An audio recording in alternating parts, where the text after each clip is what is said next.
that friend or foe on blue smoke? Where they're at, fucking pretty much.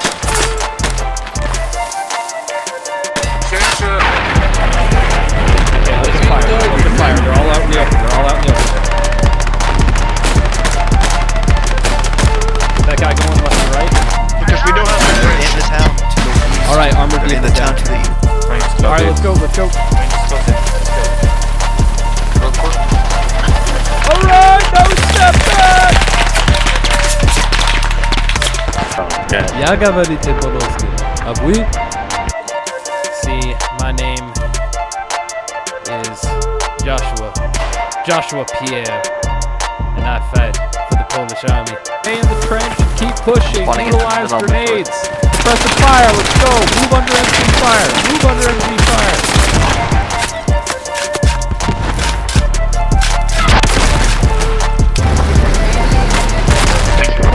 Thank you so much. Well played, team. It has been an honor. GG, guys. Good job, man. Let's go. Begin. GG's. GG's. Okay, guys, great job.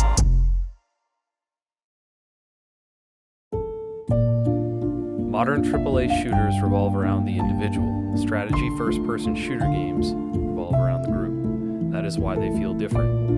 One person is only a fraction of the overall equation. Tactics, timing, communication, positioning, logistics, leadership, and coordination matter more than raw individual mechanics. A player can grind tech and movement aim trainers for thousands of hours and dominate any COD lobby alone. That does not mean they can organize 40 to 50 strangers holding a collapsing front line together, coordinate armor support, establish supply lines, and defeat a coordinated enemy force. The games demand a completely different type of competency. People scream in strategy FPS games because they are emotionally invested in the outcome. The intensity comes from immersion, pressure, and shared momentum. In many modern FPS lobbies, communication evolves into trash talk, ego battles, or other types of noise.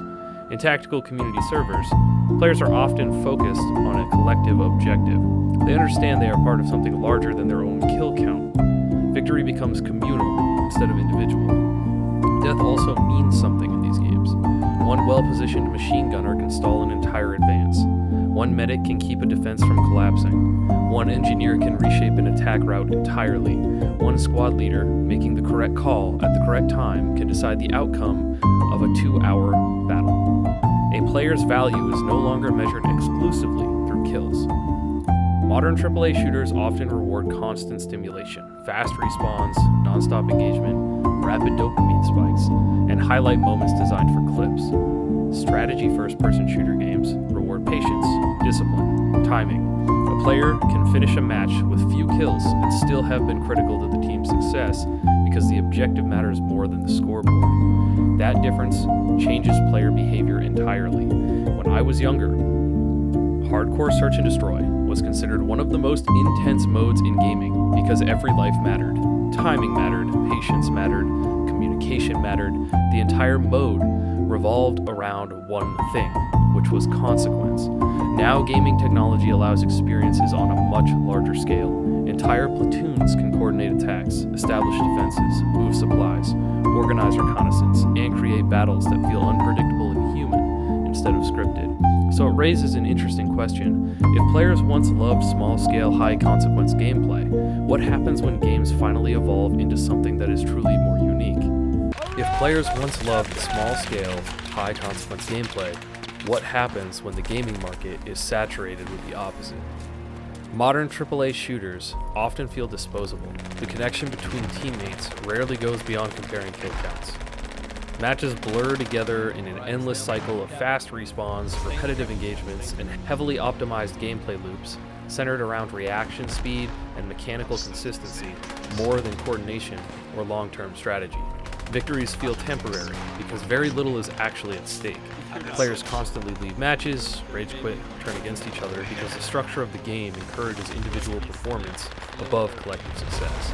Speaking at the end of a match can easily turn into ridicule over stats, KD ratios, bottom fragger, etc. The social environment becomes competitive internally as much as it is externally.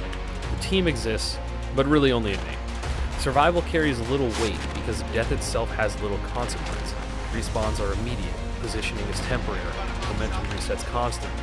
The experience becomes a non-stop stream of stimulation designed around clips, highlights, movement tech, leaderboards, personal performance metrics. It creates engagement, but it does not create a community.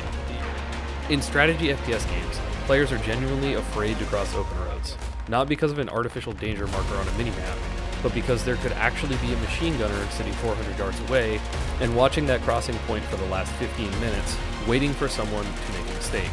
That changes behavior immediately.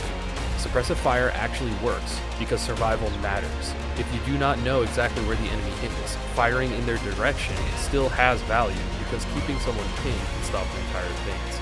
Camouflage matters, positioning matters, patience matters, terrain matters. In most modern AAA shooters, many of these concepts barely exist because movement systems and pacing overpower them. Players sprint endlessly with heavy weapons, slide through doorways at full speed, respawn instantly, and re-engage seconds later. Machine guns become oversized assault rifles instead of weapons that control territory and create fear. But in strategy FPS games, a single well-positioned sniper can stop an entire squad from moving. One accurate shot can freeze momentum completely. Players begin scanning free lines, checking rooftops, slowing down, questioning every open field. The psychological effect becomes just as important as the kill itself. Communication also changes.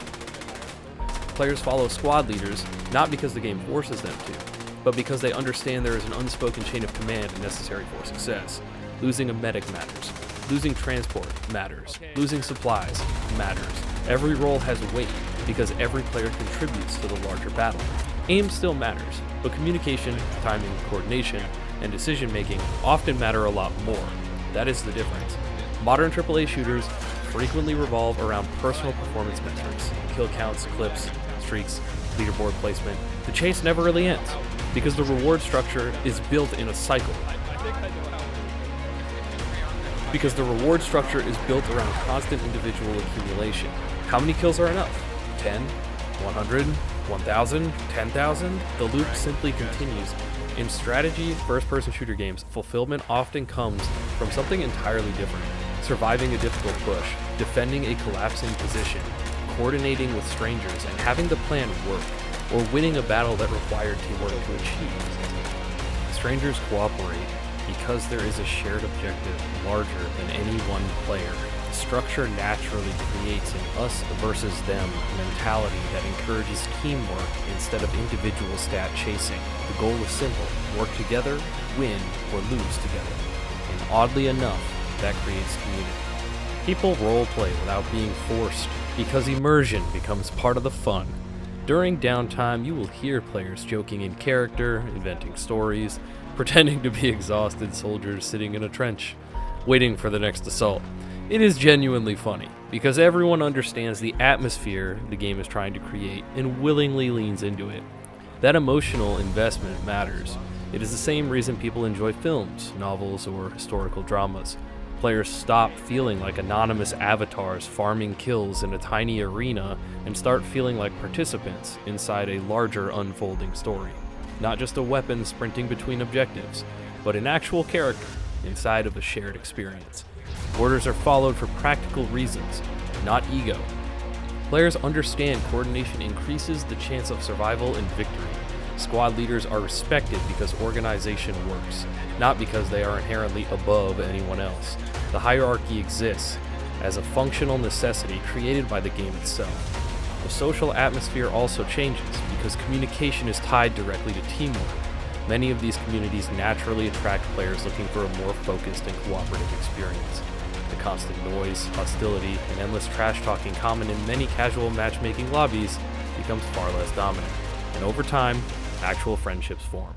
Players recognize names, squads regroup night after night, communities build traditions, inside jokes, rivalries, and long-term relationships around shared experience that feel memorable, precisely because they require teamwork to achieve. At that point, it stops feeling like disposable matchmaking. It starts feeling like an actual community.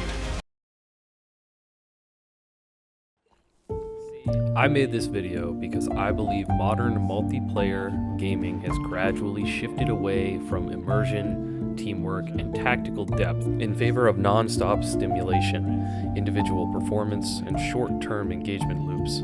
While modern AAA shooters are polished, responsive, and mechanically impressive, many of them no longer create the same sense of tension, community, or emotional investment that older high-stakes game modes once did. Games like Squad 44, Squad, Hell Let Loose, Arma 3, Reforger, Escape from Tarkov, and many others feel fundamentally different because they place value on tactical gameplay. Death matters, positioning matters, communication matters, timing matters. A player is not simply chasing kills or highlight clips, but contributing to a larger coordinated effort where teamwork often outweighs raw individual mechanics.